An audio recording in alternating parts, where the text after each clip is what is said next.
So we perform a study in patients with acute myocardial infarction and multivessel disease. And the objective was to evaluate what is the best strategy to treat this patient.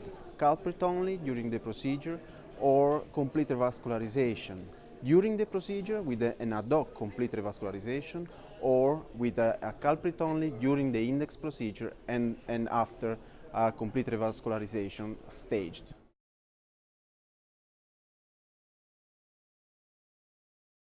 This study is a single-center registry. The inclusion criteria was acute myocardial infarction and the presence of multivessel disease mainly. The technology used was second-generation drug-eluting stents, and all patients were on dual antiplatelet therapy for at least 1 year. Well, we found, first of all, that the complete revascularization could give us an advantage in terms of clinical outcomes, specifically in terms of repeated revascularization and overall MACE. What we have seen also, interestingly, is that the two strategies for complete revascularization were giving us similar clinical outcomes, overall clinical outcomes.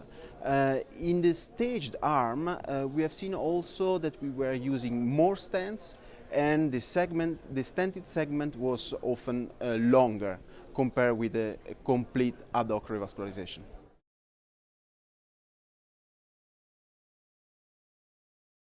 Well, I think the main message of this study is that, again, complete revascularization is probably the way to go for our patient, and doesn't really matter if we do that during the index procedure or we stage it.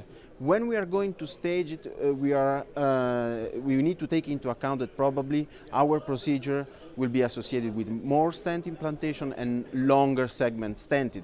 So down the road, those patients could have additional event or complication related to the amount of stent implanted.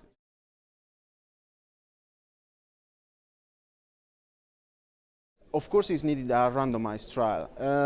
I think that it's becoming more and more clear that complete revascularization is an optimal strategy for our patient, but we need to perform a properly designed randomized trial comparing complete revascularization during the index procedure or at a staged procedure.